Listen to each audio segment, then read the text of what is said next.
Hey guys, welcome back. Orbomb here, bringing you another one of our live deck profiles. Ignore that dark typing key.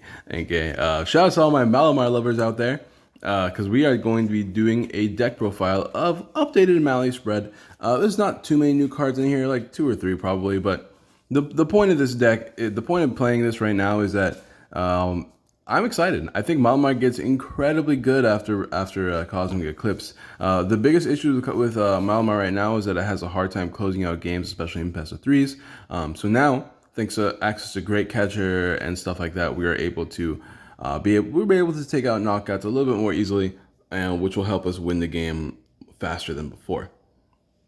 And with Great Catcher being introduced, there's probably a lot less custom catcher being played, which means your Malamars are probably going to be a little bit more safer than before as well, which is great. This is all good stuff from Mally. Mally loves all of this. So before we get into the video, don't forget to drop a like, subscribe, share, all that good jazz. You guys have been killing it with the support. Let me see those likes though. I want to see those likes. Don't forget to drop a like for a chance to win some Cosmic Eclipse codes. Ooh, oh dang it. I might post a picture, maybe not, but I have the Darkrai Umbreon regional playmat, and I have a Lily promo that I'm giving away to people at the end of this like pre-deck thing. So like probably at the end of the month we'll be doing a giveaway for those. So each like, if you leave a like in a comment, it's like compiled like it usually is, where like I'll compile every comment in all my Cosmic Eclipse videos, put them all into one raffle, and then pick 3 winners. One for the Lily promo, one for the Darkrai Umbreon playmat, and one for the Cosmic Eclipse booster box, that are all being given to us by our lovely sponsors at Guardian Gaming.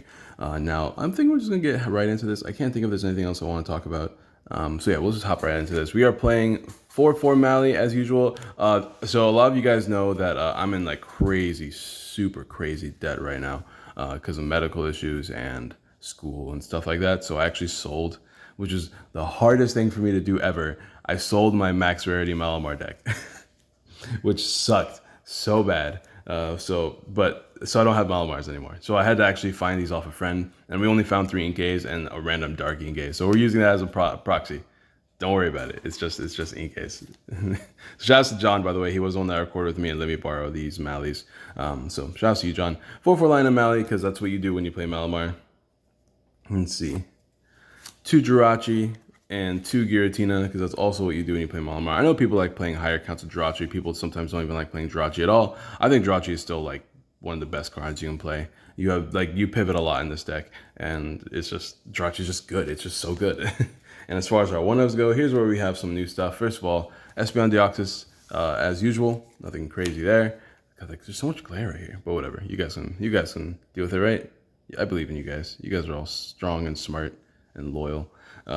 It's just, I feel like every time I move into one place, there's another glare. Anyways, 1 Mew.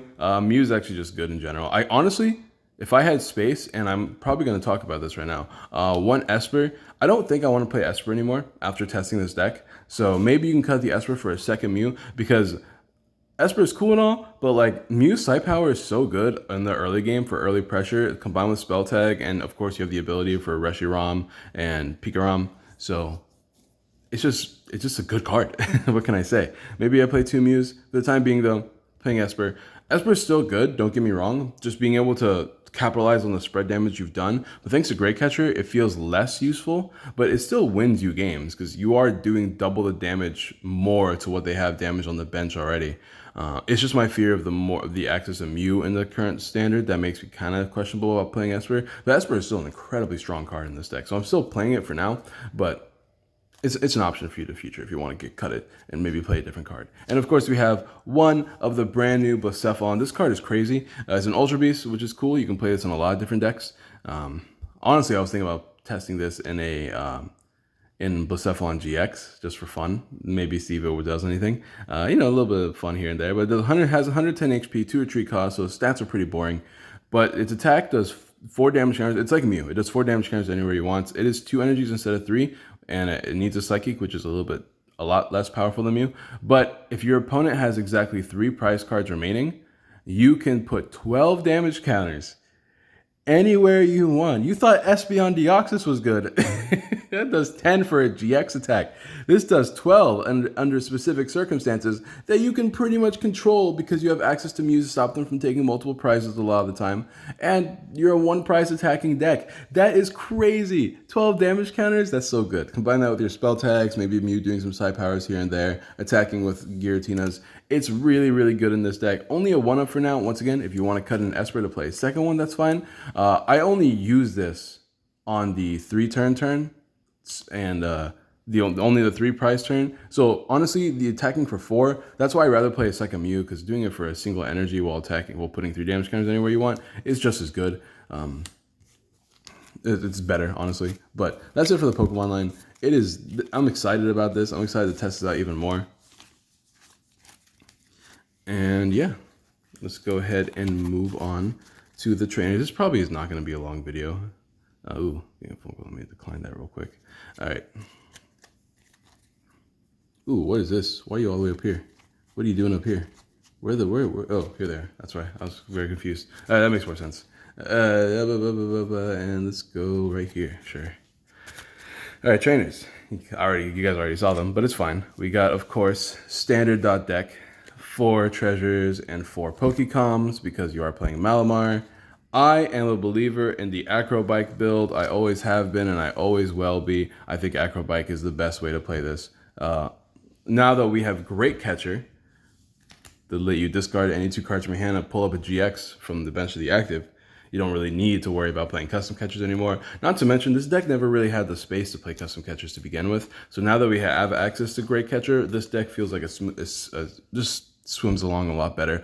Malamar mirrors are going to be a little bit more difficult. You might have to play the spread approach versus Mally mirrors with your Mews and your Bucephalons and stuff like that. If you want to like knock out the Malamars instead, which is fine, perfectly legitimate. But Great Catchers are just good because there's so much Dedenne in the format. There's Mewtwo's, there's Jirachis, there's all sorts of things that could be annoying. So Great Catcher is a great way to capitalize on the strong GXs in format for sure. 2 switches. 1 Lana's Fishing Rod. This is a super odd. Oh, I do have to mention, guys, do me all a favor. Kate, the person I usually do videos with, she's currently in the hospital. She's okay. She's in the hospital right now, though. So that's why I haven't been able to print more proxies, because she's actually the one that prints me all the proxies. I don't actually own a printer. I bought ink. I bought colored ink, which is like $80 to $100. I bought colored ink for her to use for her printer, because she has one. Well, she's at the hospital, so I can't go to her house right now.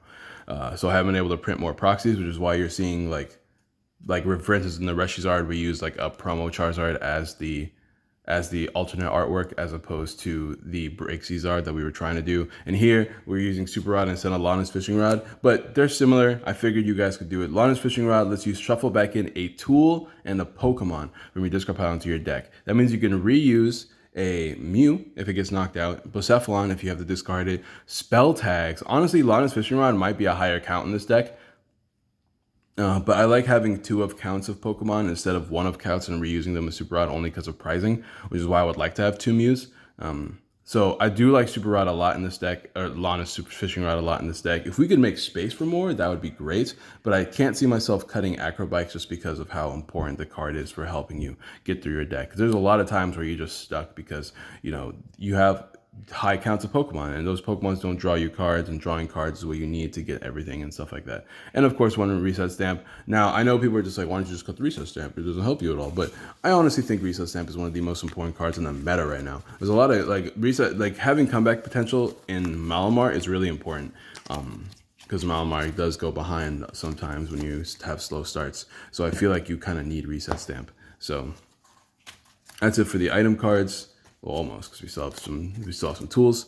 We got 4 Cynthia for supporters. Let's see, 4 Cynthia and 4 Lily. That's it for supporters. You could make space for an Erica. I don't really care for Erica that much, so I don't play the Erica. Honestly, people have always said that like 4 supporters in Mally is like not enough supporters, but I've never really felt that way, especially if you play the Acrobikes. Maybe if you don't play the Acrobikes, you need that Erica and stuff like that. But like since I play the Acrobikes, I never felt like I've needed more than 4 supporters. I definitely feel like I never wanted less, but people sometimes play the Lily and stuff like that. I mean Erica and things, but I've never felt like I needed the Ericas at all.